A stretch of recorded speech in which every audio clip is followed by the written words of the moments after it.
Hi, Lucas. Sorry. Can you hear me? No, yes, I can hear you perfectly. How are you? I'm good. How are you? Good, very good. Thank you very much for joining us today. We are live and with a new background. It looks Awesome. a little bit funny, I think, but it's okay. How are you doing? I'm good. How are you going? Very good, very good. How is it working from home for you? It's good. It's been good.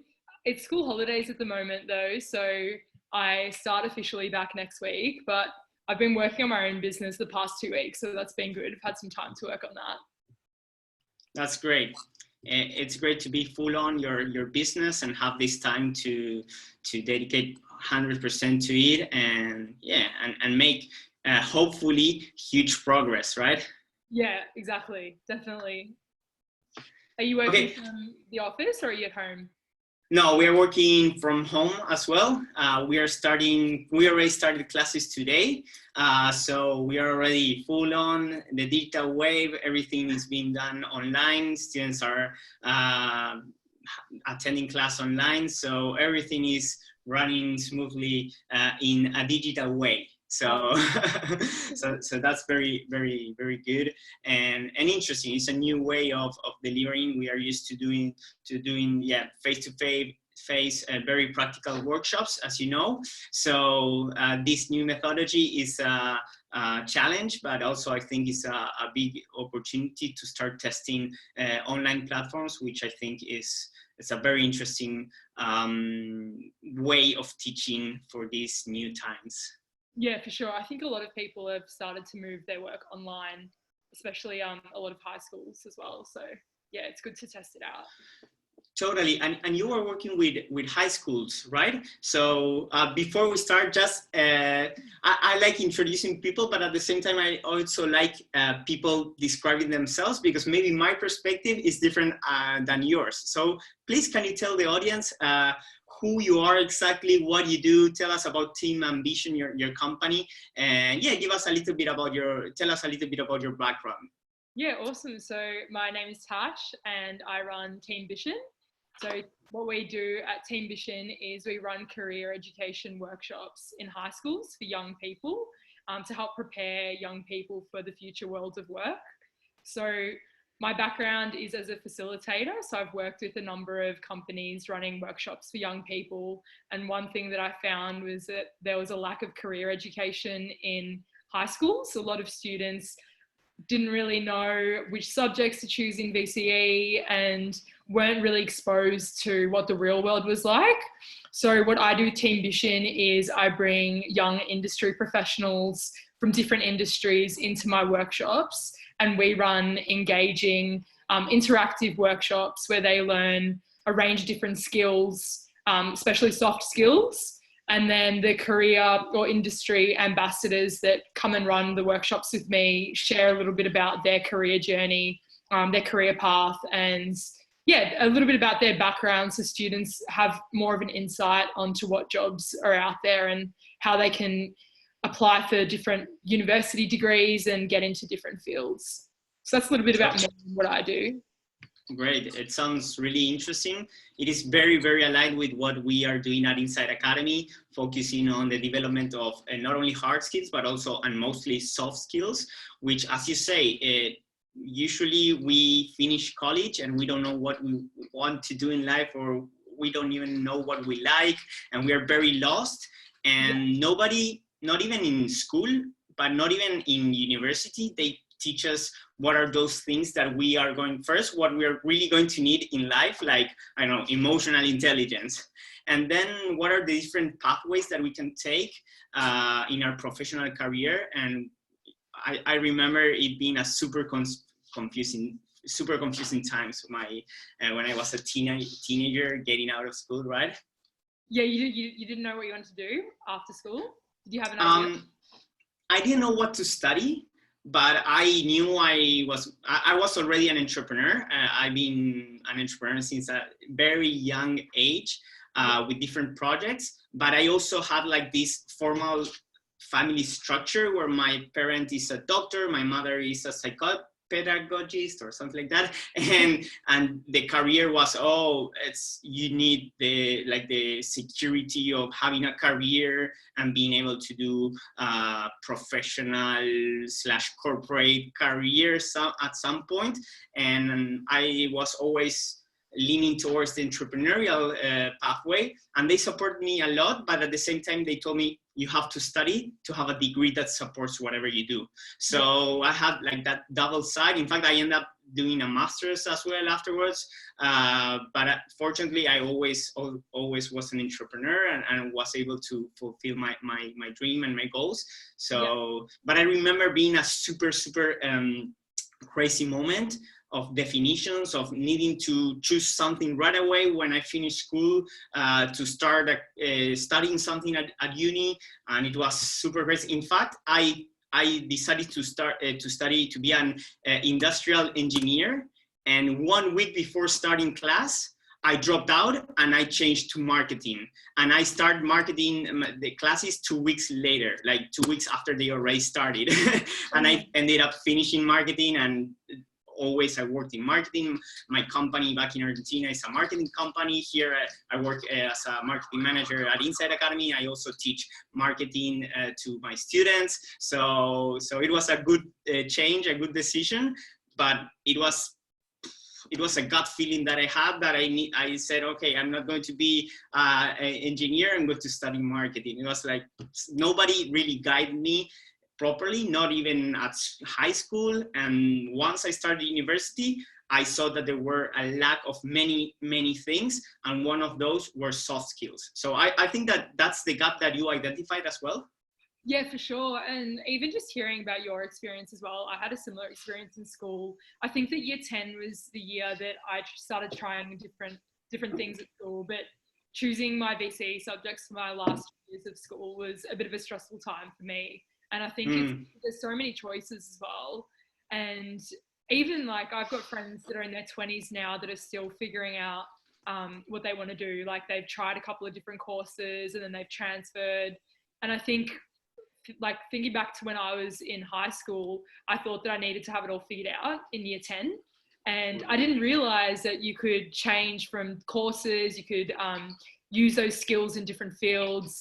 And I guess I just didn't really have that much exposure to which careers were out there and what I could get into. But I think that, yeah, it's definitely a stressful time. And I know a lot of students that I've worked with have been a bit stressed about which subjects to pick and which courses to select and if they should take a gap year. But I think it comes down to the fact that there isn't a lot of career education in schools.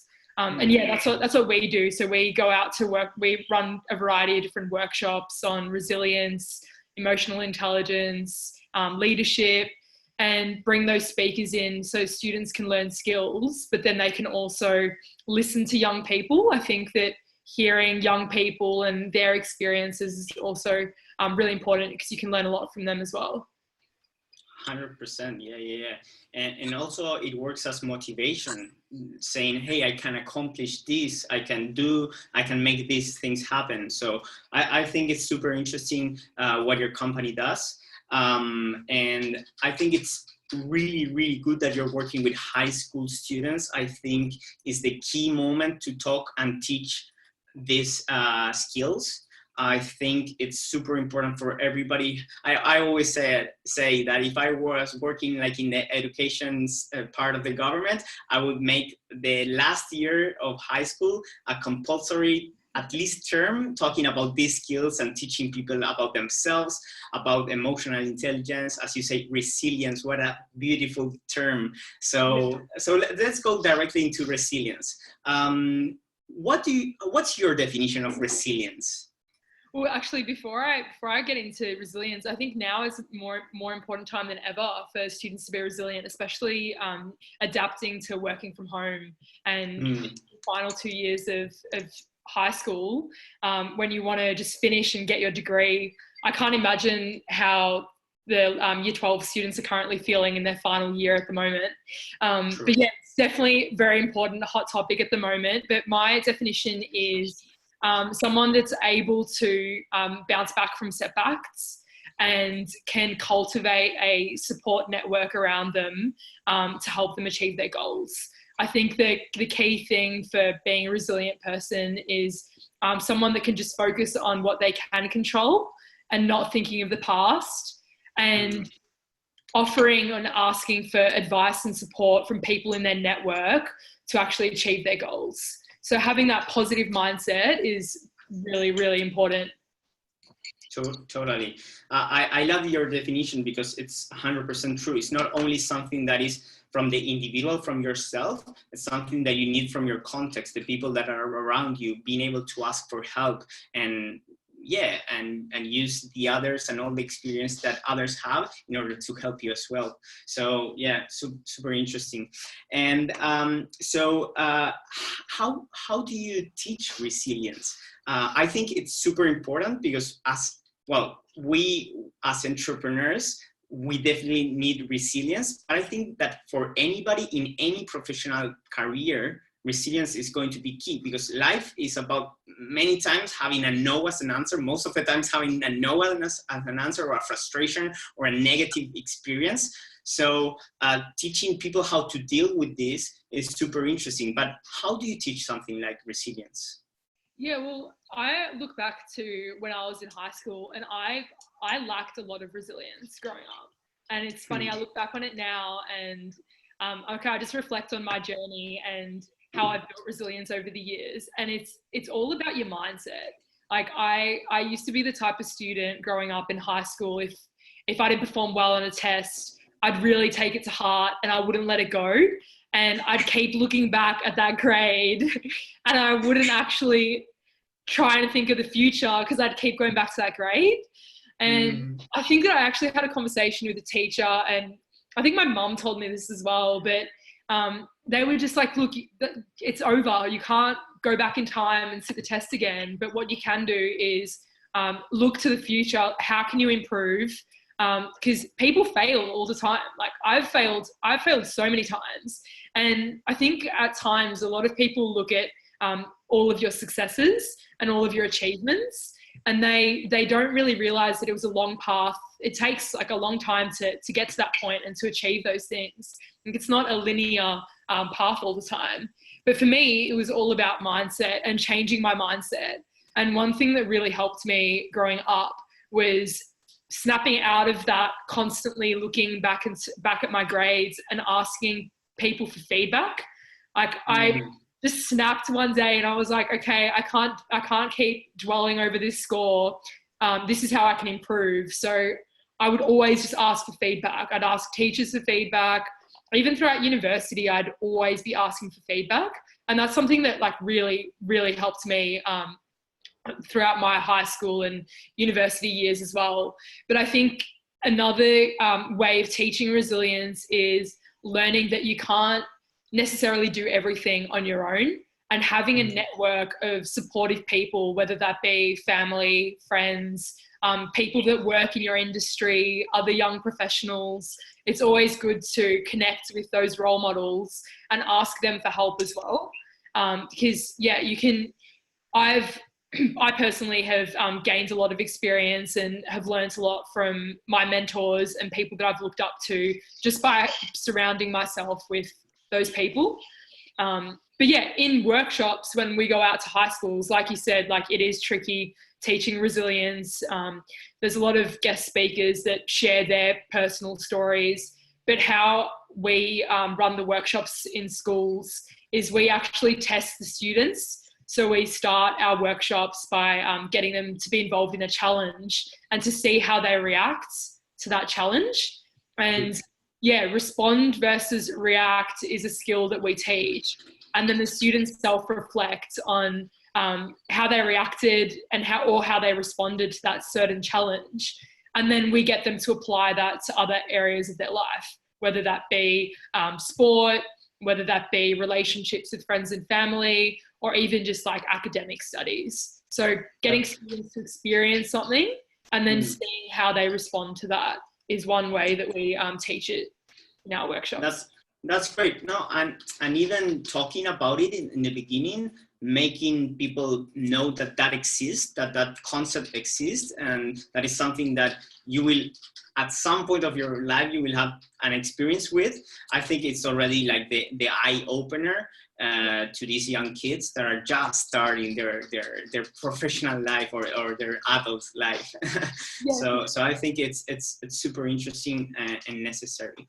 There are so many things I want to ask you about, all the things you already talked, so I'm going to go in order. First of all, I just want to tell that I'm 100% with you regards to failing. At Inside Academy, we really embrace failing, not because of failing by itself, but how do you react to failure? And also understanding that failure is one of the stages or the steps of the process in order to be successful. We always say that everything that we learn in life, first we fail, and that's how you learn. Even when you're a little baby and you're learning to walk, you fall until you get up and you can start walking. So failure for us is not a negative concept as the world usually usually the world takes it as something negative. We see it as something positive as you. So that's super cool that we are super aligned in those concepts or values. And my question goes to going back to your story and your beginnings. I really like that you mentioned that your mother, I think that was the first mentor you had, right? Your first mentor was your mother that told you, hey, don't worry about the grades, don't obsess about the grades. Yeah, sure. How did all this journey start? Like Team Ambition, when did you start with Team Ambition? When did you start really understanding that this is what you wanted to work on and start building a business around it? Yeah, so at high school, I guess the first time that I really stepped out of my comfort zone was when one of my teachers encouraged me to apply for a leadership position. And at the time, I had no idea what leadership was. Didn't really interest me that much. Like, I would just go to school and hang out with my group of friends. We'd play sport, be involved in music. I never really thought of student leadership at all. But I had one teacher that really encouraged me to apply because she thought that I had good qualities and I could lead my cohort really well at school. So I was like, you know what, I'll just apply for it. So I applied for the position, and I thought that I'd be fine just because I'd have all of my friends in my year level that would back me and vote for me when I got up to make my speech. So I got to the very last stage of being selected, and I missed out. And I didn't even think I was going to miss out. Like, I made the top 2, and then I was turned down by the teachers at my school. And for me, I didn't really understand that because I just had this mentality that I was just going to get it and it was all going to be good. But I remember after that school year, like over the school holidays, I sat down and really reflected on why I didn't receive that position. And one thing that I realized was that I didn't even know what a leader was. Like, I didn't know what leadership experience was. And that made me more motivated to learn about what leadership was, how I can give back to the community. So I started volunteering, and the following year I ended up, I was successful for the position. So I ended up in a leadership position. But that experience for me, well done. Thank you. I guess I just really learned from that experience, because at first I had the mentality that it was all going to be good. I was going to get it. That was it. But for me, not receiving that position, sitting down and reflecting on it, really opened my eyes to what I needed to do to improve. And I think that just stayed with me throughout high school and university. And like I said earlier, Team Ambition is all about career education as well. And through failing, I've learned how to improve and how to seek support and work on my personal development. And that's helped me achieve my goals. So the whole purpose of Team Ambition is to inspire and empower young people, teach them about different careers that are out there, and unleash the ambition in them to achieve their dreams. Because you're not always going to be right and be successful straight away. You're going to fail. And yeah, I guess Team Vision is all around giving back to young people and helping them realize that there's so many careers out there, and you learn from your failures if you embrace it. And yeah, like you can really achieve anything. It's all about your mindset. So yeah, I launched the company last year and started working as a facilitator within other organizations. And then a lot of young people came to me, and I just realized that one of the things that they were lacking was that they didn't know which career they wanted to take. And they lacked that confidence. So that's the whole purpose behind why I created Team Vision. Great. No, it's a beautiful mission, vision, and purpose. So really interesting that you're doing it. And you mentioned about helping people not only define their career, but also to find a job, right? Find their passion, I guess. Okay, their passion. Okay, so it's okay. So you don't help people that much in the job area, like for instance, if career changers, people who have been working and studying for, I don't know, 10 years in a field that they realize that they don't really like, you can also help them to change, to go through this change, right? Yeah, definitely. Yeah. So the workshops that I run in high schools is more around bringing young people in so that students can learn about different careers that are out there in the real world, and then helping teach the young people in high schools those soft skills that are really needed, that they can start using and practicing before they I guess graduate and start university. But I also mentor and coach university students. We do one-to-one coaching and mentoring, and I help them transition from different careers, and then also help them build skills that they need to apply for jobs that are of interest to them, and yeah, help them make it through the application process as well. So it's a bit of a mix. Yeah, good. And what do you think are the most important skills for somebody who doesn't have any type of working experience, or somebody who's trying to get a new position or to get into a new industry maybe? You're referring to university students or graduates? In general, but if you want, we can focus it to university students. Yeah, I think that, so transitioning from different careers, I think the two most important skills are communication, teamwork as well, and resilience is definitely really important. I think all of those soft skills are really important, especially if you start working on them from a young age and building them, because those are skills that are transferable in any industry. You can always sit down and learn the hard skills, but a lot of the time when you go through different application processes, recruiters and employers really want to see what you're like as a person. Do you have social skills? Will you get along with the team? Will you fit into the team's culture? All of those skills are really important, and we can all work on them as well. I think my advice to young university students that are studying and also looking for work experience is building on your communication skills and your networking skills will really help you gain experience in the workplace. I remember when I was in my second year of university, I really wanted to land an internship or gain some work experience, but obviously it was a bit difficult for me because I didn't have a lot behind me because I had just been studying. So one of my goals was to attend networking events and connect with recruiters on LinkedIn and role models that I had. And I guess I just started attending all these events, and all it takes is one conversation, asking someone that you look up to, what steps did they take to make it into their career today? Or asking someone, do you have any opportunities in your workplace where I can volunteer once a week? If you don't ask the question, the answer will always be no. And being proactive and having that confidence to go out there and speak to people is really important. So yeah, I think that even if you don't have work experience behind you, being proactive and having those conversations with people will be really beneficial.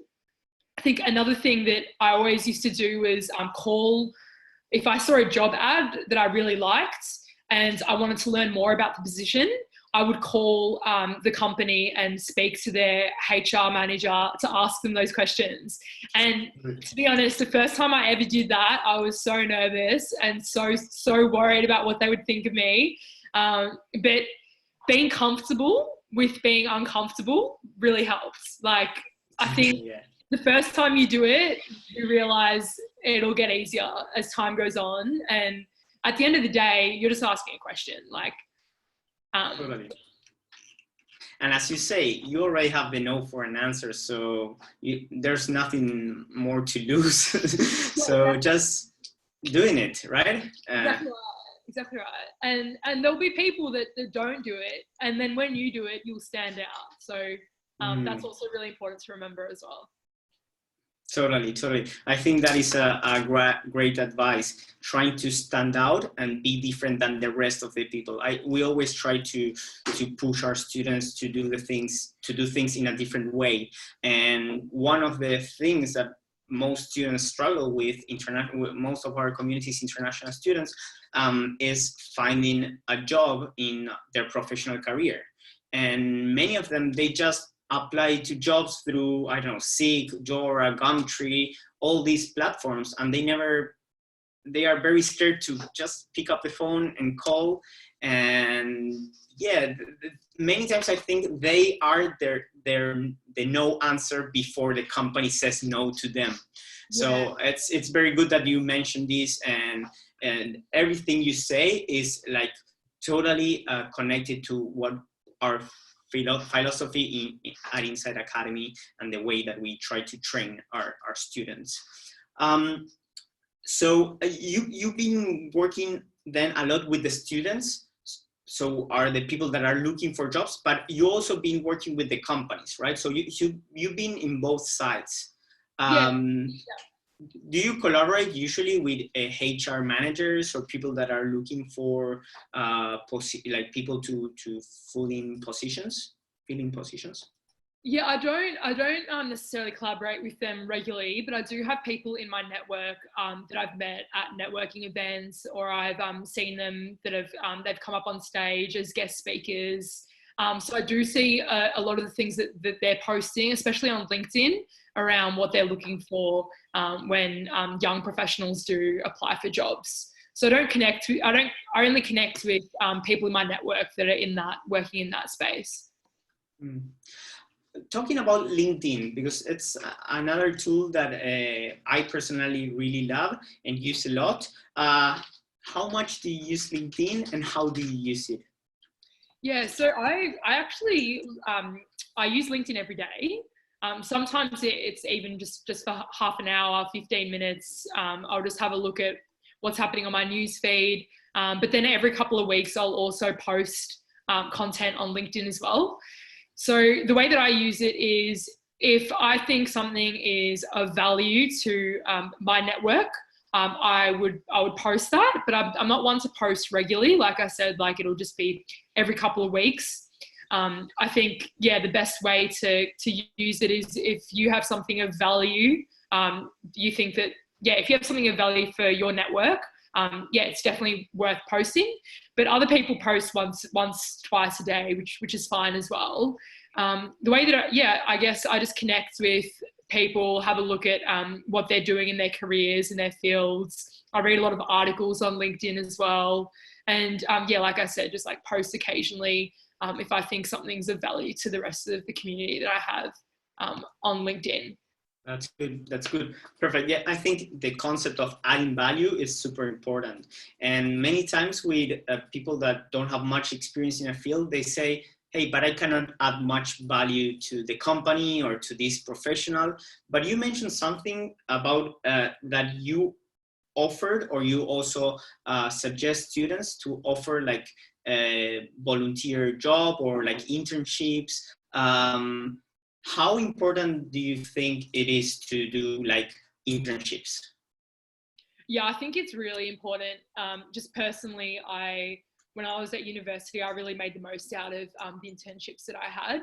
I think it's just a foot in the door. Like, I have a lot of people that I've met through the internships. I'm still in contact with today, and yeah, even if I just need advice for my own career, what I'm working on, I feel so comfortable just picking up the phone and giving them a call.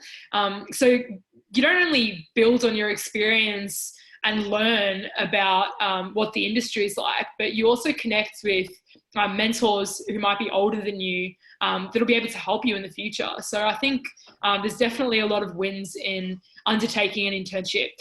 Even trying an internship out and realizing that it's not for you is also a win as well, because you've given it a go and you've realized that's not the right choice for you. It's time to try a different path, or go for a different job opportunity. So I think there's a lot of wins in applying for an internship and just building on your experience. I think they're always valuable.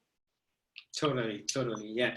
Learning through experience and then making decisions based on experience as well.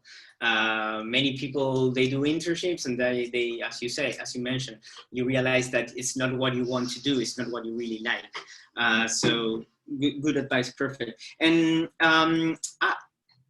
you mentioned a lot about going to networking events, but I also read, I was stalking a little bit your profile, I read that you participated in some awards and you won a couple of awards, right?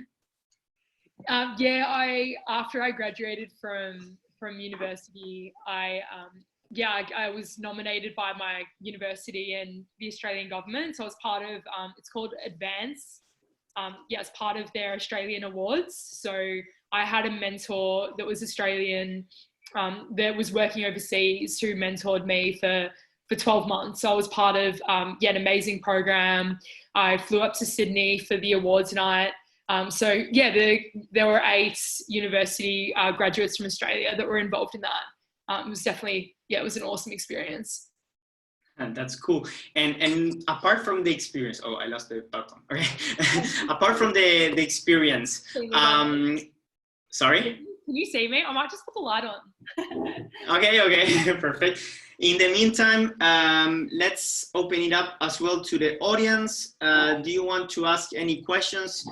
Start making them now so Tash can answer them in a little while. So, okay, Tash. So you were telling me about the awards, the prizes. Apart from the whole, apart from the prize itself, what else did you win in these awards? Yes. Do you understand what I'm trying to ask? Yeah, I do. Yeah, I think that, okay. Obviously the award sounds great. It was good for my CV and all of that. But the main win, I guess, was to just be part of a community of Australians that live and work overseas, and be connected with people that I can reach out to, people that I can ask for advice. My mentor throughout that program actually won the Global Australian of the Year. So he moved from Australia and he started his career in New York at HSBC Bank. So being able to just, give him a call, send him a message, ask him for advice was so beneficial. I think it's, like I said earlier, building your network and having people around you that are there to support you and guide you with your career is really important. One thing that I actually told him a couple of years ago when I was in the program was that I was really passionate about working with young people and giving back and helping them. I didn't really know back then when I told him that what that would look like, but now I reflect on it, and it's Team Vision, which is a business that I've started that's based around that.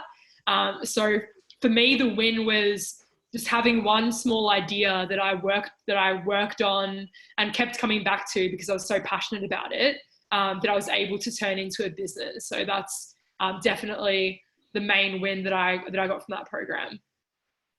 That's great. That's great. So you use Team Vision there in that program? What was that? Sorry. So you started the company there in the program?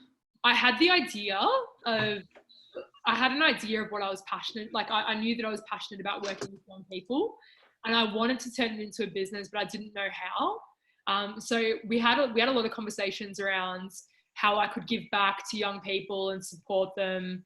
But it didn't turn into a business until last year. So it took a couple of years for me to develop and think of how I can support those students. So yeah, I had the idea back then, and I guess now it's a reality, which is pretty cool. That's good. And how do the kids or the students of the college students receive this type of programs and workshops? How do you see that they perceive it? Do they like take it seriously, or they don't engage that much? Yeah, well, the programs that we've run have been really great. We always ask the students for feedback afterwards. And the last 3 workshops that we ran, we had a workshop on resilience, leadership, and careers. So it was all a bit of a different focus, but we always bring careers into every workshop because that's our main aim. But yeah, we received some really great ratings from the students. I think the average rating was 8 out of 10. In terms of engagement, I think that what the students, from the feedback that we've received, what the students love the most is that they can hear from young people that are within 10 years of an age gap, that they can relate to and ask questions about their career, how they got into it, but then they also really enjoy the activities that we run as well. It's not like a lecture style workshop. The students are moving around, learning these important skills, and then also hearing from young industry professionals, which is what they love. It's a bit of a mix. I think that, sometimes in workshops, if students are sitting down for too long, they'll lose concentration, get a bit distracted. I can imagine. I can't say that every student is always engaged. Like there's always going to be a couple of students that aren't as engaged, but the majority that we've worked with have enjoyed how interactive the programs are, and just connecting with young people that they don't necessarily know is something that they really like. That's good. That's good. That's really interesting. And I've got many questions. Have you got some more time? Yeah. Okay, perfect. First of all, I want to ask you, how do you monetize this? Like from a business perspective now, because the workshops sound really nice, super cool, interesting, but at the same time, I know sometimes it's a hard product to sell. So I don't know, who is your customer? The school, the government, the parents of the kids? Yeah, so the schools are the customer at the moment. And I guess from my experience working as a facilitator for other organisations, I've met a lot of people that work in schools and universities that have been interested in the work that I've done and reached out to me. So I've built my network from other schools that I've worked at, and then just connecting with people that work in the education space on LinkedIn as well. One thing I think that everyone's really adapted to is working from home and learning how to work from home. I think a lot of people are currently working through that at the moment. So we've actually started to offer our workshops online, which is really great. And in terms of thinking business-minded and scaling is obviously easier when you can offer something online so that it can reach larger groups instead of going out to schools face-to-face. Obviously, it's a different experience being with them face-to-face, and that's really important as well. But we've started looking into online modules as well, which has been cool. For these online modules, the target market is going to be the same. Yeah, the target market is the same, but we're also offering the workshops to students as well. Like a combination, like a blended experience between the online and offline? Yeah, for sure, like a blended approach. Okay. I think moving forward, we'd love to offer online workshops and then still run the workshops that we've got face to face. So a bit of a mix. Right, perfect, great. And so your company delivers these workshops in schools for students to practice all these skills, resilience, emotional intelligence, and all these soft skills that are required. How do you see that kids are interested in entrepreneurship, or do you see that most of them want to go through the traditional professional work in a company path? Yeah, I think it really just depends. There's some students that we've worked with that know what they want to do, which is really amazing.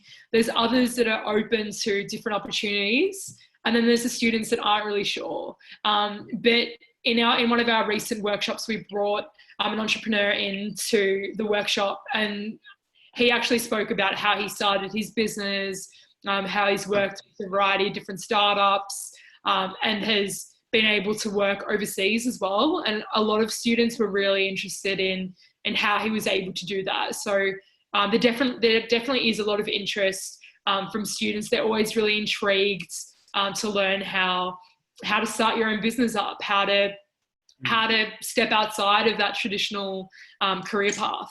So it's a bit of a mix, but yeah, like I said, whenever we touch on that area or bring a speaker in, they're always really intrigued. That's good. I'm asking this because I read some stats about the Australian population regarding entrepreneurship. And for me, it was super interesting because I saw that here in Australia, you are like late entrepreneurs. Like people tend towards entrepreneurship later on, not when they are just finishing high school or not even when they finish university. They usually start thinking about entrepreneurship after they got frustrated or bored with their traditional path. And I just was curious to see if that was changing in younger kids, or if those trends are going to continue like that. What do you think? There is more like entrepreneurship being talked about in high schools, or not that much really? Yeah, I think that it really just, I think that it's always going to be an area that they think about, but obviously going to university, finishing a degree, having a couple of years in the workplace, and then actually pursuing it makes more sense because you've experienced what the workplace is like. You've been able to develop those skills. So I think that it's definitely something that students will always have at the back of their minds. There's some that pursue it, some that don't. But I think that it'll always be something that they're interested in. Like I said, like the last speaker that came in, they thought that it was so cool that he'd started up his own business. He was in his 20s and worked on a variety of different startups.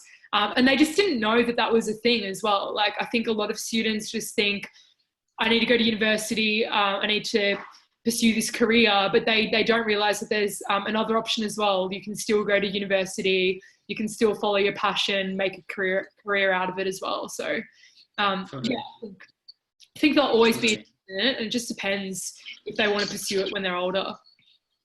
Yeah, totally. Great. Yeah, but it's great that you can give them the two perspectives. This is one way of doing things, and this is another way of doing things. Even I think that it's positive for people to work for somebody else, even if they want to be entrepreneurs. Working for somebody else at some point, it's a really interesting experience, and you learn a lot. So it's great that you teach them this type of working skills that are useful for any path that they decide to take. I also want to, because you mentioned that during these workshops, you talk a lot about job seeking recommendations, right? Or general recommendations to get a job. So sorry, you go. Oh, sorry. During these workshops, you talk about job seeking or how to get a job recommendations for students. Would this context that we are living in, which is super strange and super changing and uncertain, what are your current job recommendations? We have plenty of students that are without a job or trying to find a professional job. What recommendations can you give them? Yeah, for sure. So I think obviously it's a really difficult time at the moment with the pandemic, and there's some people that have lost actually a lot of people that have lost their job as well, which is really sad for some people. They've had to really adjust to what's going on in the world. I think that my advice during these tough times is to try and be as resilient as you can.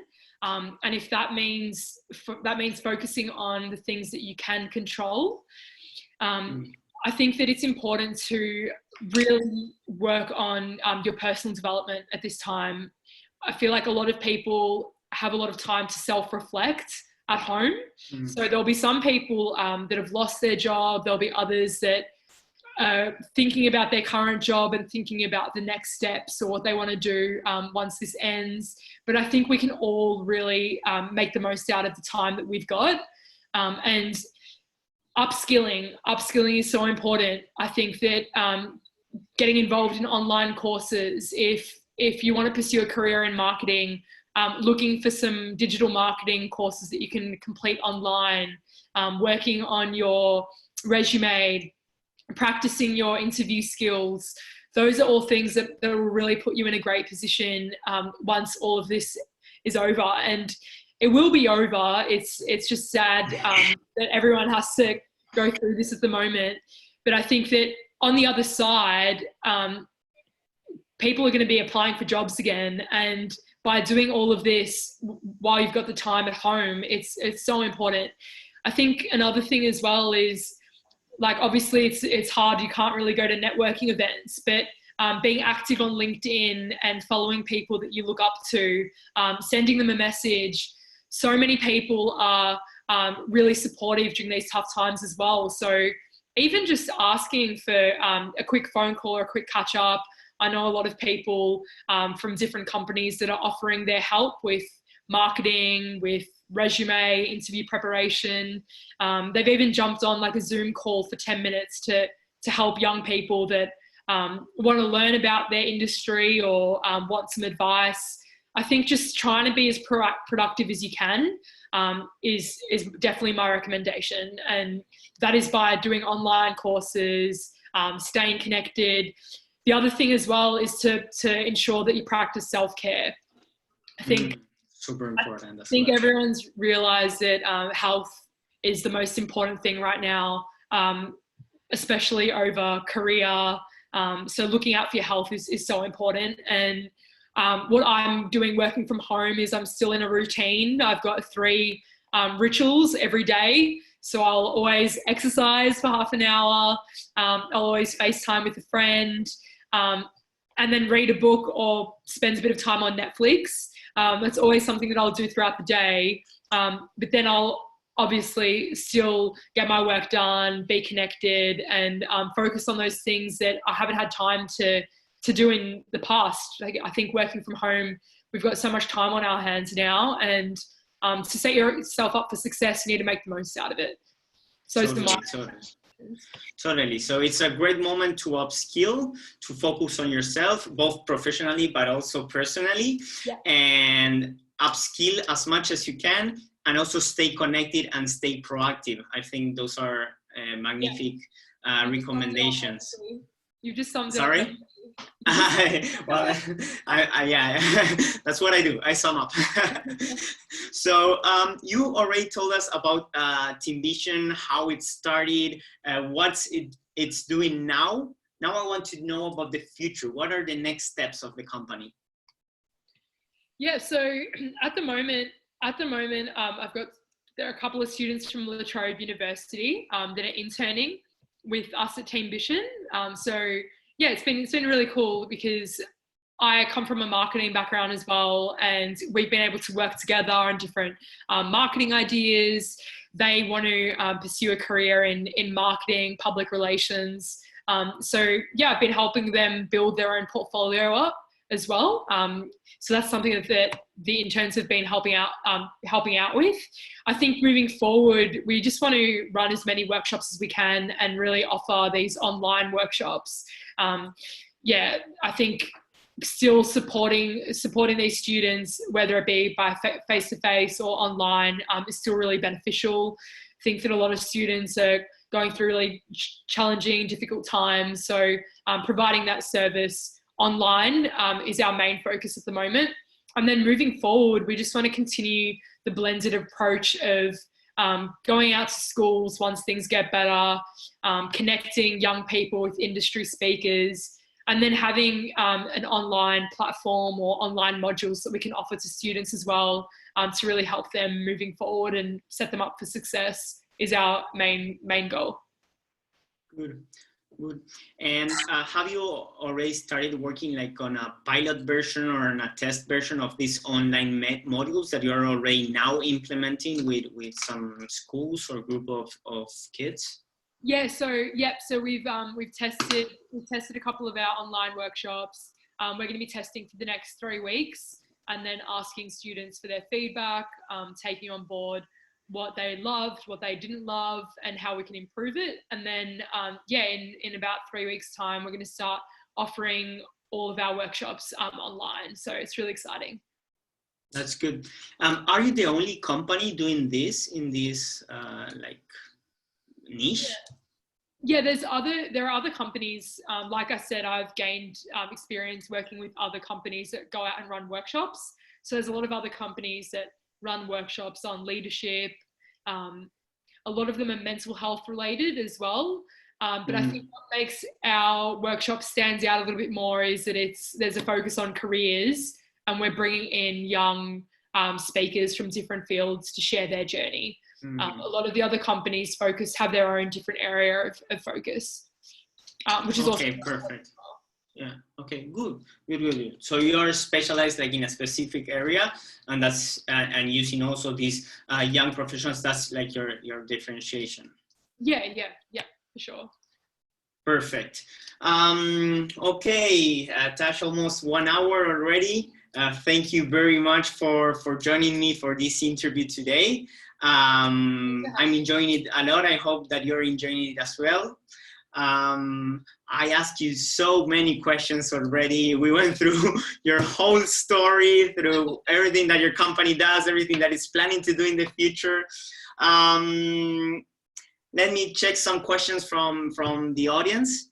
And do you have like 2 more minutes, five more minutes? Okay, perfect.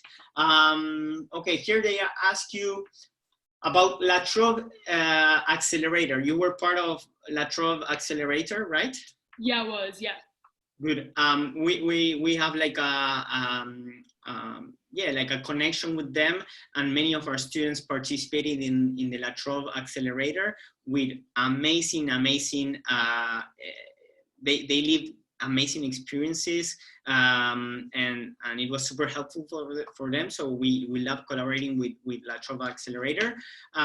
What was the most valuable thing that you got out of La Trobe Accelerator other than networking? Other than networking, did you say? Yeah. Yes. Yeah. So for me, the La Trobe Accelerator program, like, not only did it help me take my business to the next level, which is so important, I was able to pivot. I tested an idea that didn't really work, and then I got feedback from my mentors, and I pivoted, and then that was a really important step in my journey. And I think the final thing, or the main thing apart from launching my business, was being able to learn a variety of different things, from digital marketing, managing a budget, all of these really essential business skills that I didn't necessarily learn in my university degree.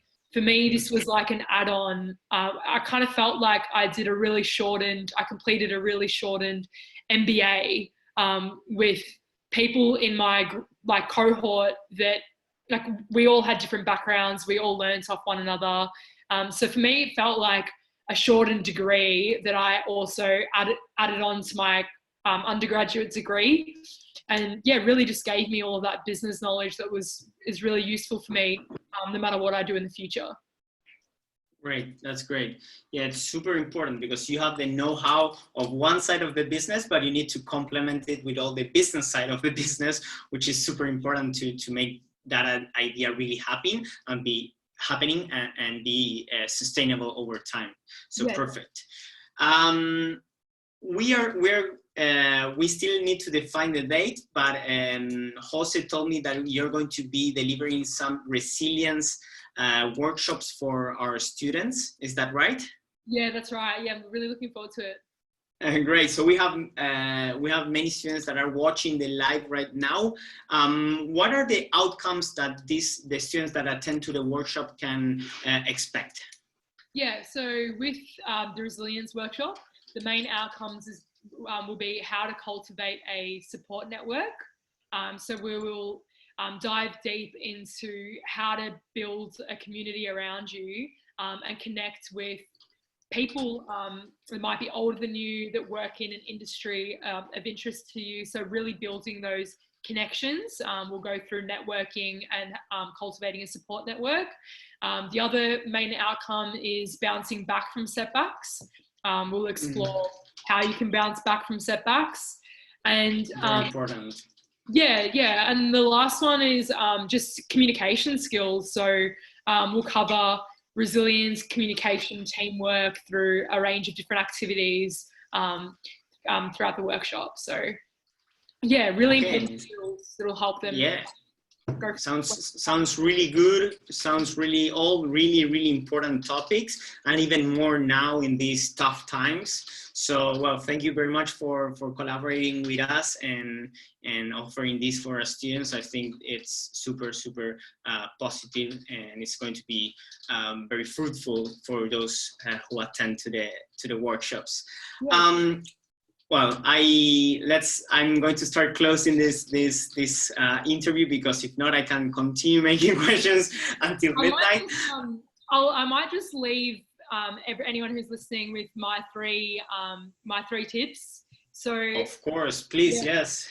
I think that I think that my three tips are throughout this period is to practice self-care. That's super important. Connect with friends, connect with family. The next one is to upskill in any way that you can. Complete online courses, read. Don't put too much pressure on yourself as well, though. You need to make sure that you're looking after yourself and you're taking care of yourself. And the last one would be to just connect with as many people as you can. If there's an industry that you're really interested in, but you don't really know that much about it, connect with people on LinkedIn, ask them questions, and just don't be afraid, because I think that everyone's realized throughout this pandemic, we're all in this together. We all want to help each other. So it's up to you to be proactive and start making those small steps, because it'll really help you achieve your long-term goals. But yeah, that's my advice. Totally. And recapping to what you said in the beginning, it's all about mindset at the end of the day. Yeah. It's all about mindset. It's there are many concepts that you dropped during the interview, like dealing with failure, being comfortable with feeling uncomfortable, pivoting, testing and pivoting. All these are concepts that constantly come up in the interviews that I'm doing with different experts and business owners from different industries. So it's great to see that you're reconfirming all these things and that we're all talking about the same. And if everybody's talking about that, it's because that's the path to take. Being able to expose yourself, being able to deal with the failure, and then understanding when to change or when to do more of what you're doing properly. But as you say, it's all, at the end of the day, it's all about mindset. So it's great that you're training young people to do this. Yeah, thank you. And the last thing is how you do, I don't know if you've ever heard of this quote, but it's how you do anything is how you do everything. So yeah, super important. Like the way that you approach your small tasks really makes a difference, and it shows how you'll approach those larger tasks as well. So yeah, really important to think about the way how you do anything is how you do everything. It's one I of know my it. I know it. I never heard it before, but I'm going to write it down right away because I really loved it. I'm going to steal it from you. Sorry. And well, Tash, thank you very much for this incredible interview. I hope you enjoyed it. And well, we are going to stay in contact. So we organized the resilience workshop for all of our community. And just have a great night and stay safe as well. And see you next time. Thank you so much. Thanks for having me. It was great chatting with you. Thank you very much. And also for all the audience, thank you for being with us tonight. I hope you enjoyed it as well. And see you next Wednesday. Bye, everybody. Bye, Tash. Thank you. Bye, everyone.